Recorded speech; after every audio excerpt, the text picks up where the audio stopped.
My name is Billy Storm from Bladensburg, North Carolina. I own and operate Storm Farms along with my son and two son-in-laws. Son Ray Storm, Don Britt, and Matthew Long. 16 porterhouse chickens. I started thinking about this digester deal about 6 or 8 years ago. I read where in these other foreign countries that they have a lot of digesters, but they're on a small scale. There they take something like just a small backyard swimming pool and cover it up and throw rotten vegetables and one thing and another in it, and they produce enough methane to gas to turn a small engine that will light their houses. So I got interested in digesters and got to talking to some people and built a digester. We found out right quick one of the first things you got to have is feedstock. So we figured on the 28,000 hogs, and that was not quite enough as it turned out to be, because whenever we started running the digester, October 14th of 2014, when we first fired up the digester, and we were trying to get the kinks out of it, learning what kind of feedstock it would best handle. And about that time, the birds hit our hog herd, and our hog numbers were real low. So I got out and tried to find some additional feedstock to go in it. And but the first thing on our 1224 finishing houses here behind me, we had to figure out some way to get the hog waste up here.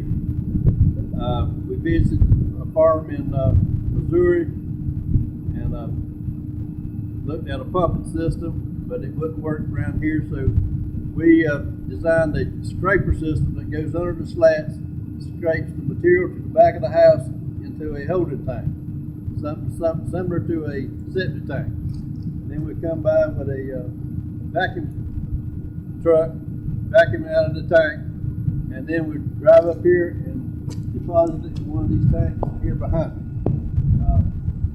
This is a holding tank. All the material comes through these tanks here. We take it, we mix it.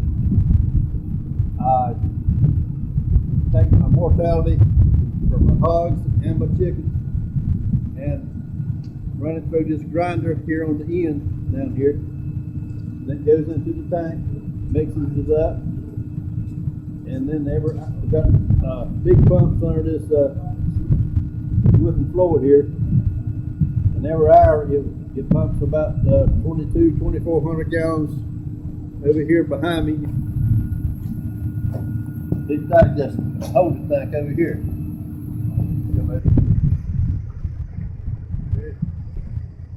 DVO digester. Just get a whole 1,200,000 gallon tank, 200,000 gallon of water. It's 16 feet deep, and you can see right here it is filled up with the waste of the top 3 feet of the digester. That's where the methane collects.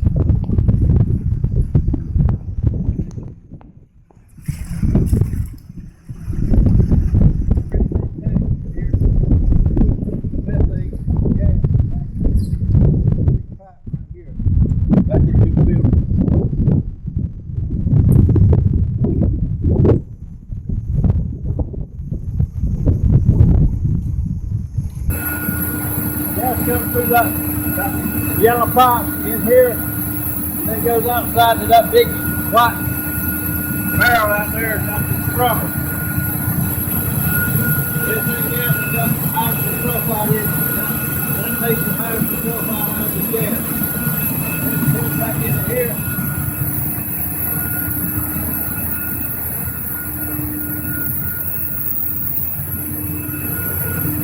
Part of the gas comes down this pipe here, and then that header there, it goes, blows it back through the digester. Keeps the water moving. Then the gas comes down the yellow pipe. Okay. Flow comes on in here, and goes through this, takes the water out of the methane gas. It also has moisture in it. It takes the moisture out before it goes into the engine. Right, it goes outside to the chiller outside and makes it cold. Just back, cold, right here. Cold that is.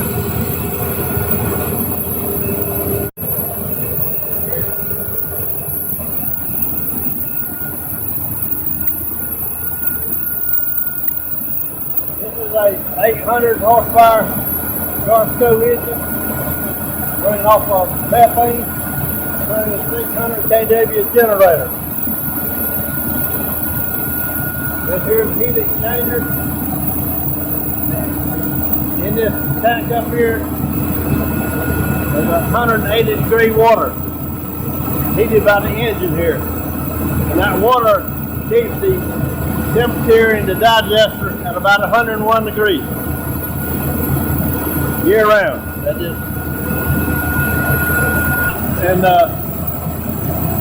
the monitor in the digester, when it calls for water in one section of it, one section will come on and heat that section up.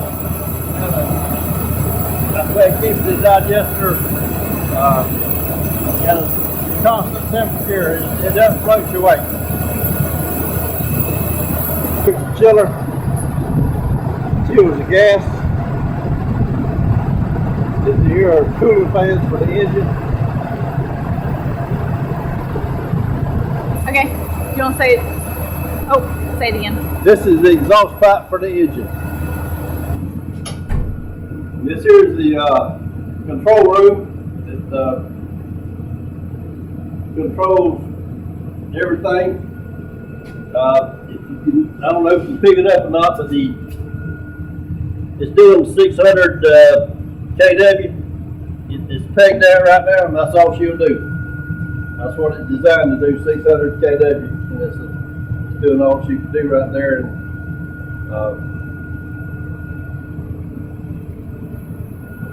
this over here, if the engine were to malfunction in any way, if one cylinder gets a little warm or anything, it'll tell us which cylinder it is, and the safety features on it, it'll shut off. We got the machine from Martin Machinery in Missouri. They monitor it at all times. They have all kind of whistles and bells on it. If something happens, they can tweak it there, or we can, if it completely shuts off, we can start it back up at home with our phone. Form of measurement for our carbon credits. We got a contract with Camco, and we sell carbon credits to them. And this is the way they measure that. Now for the digester itself, the water temperature in that big tank up there was 180 degrees, 176. We got it set on 180.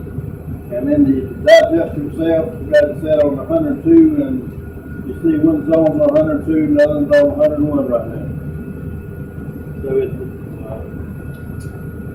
one section needs more heat, pop will come on and pump hot water to it.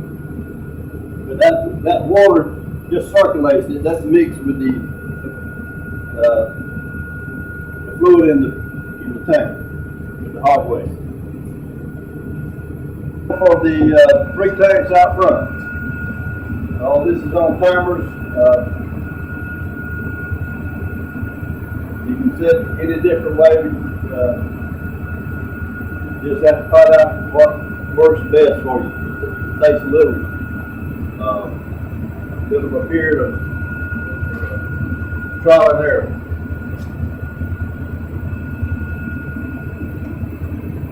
Okay. The generator out here produces electricity. It sends it underground through a line to this box right here. Over here to this, and then it goes outside of that big brown box that Fourth County's got out here. It goes underground out here to the grid, light pole, and we are furnishing enough electricity for about 300 average size homes right here.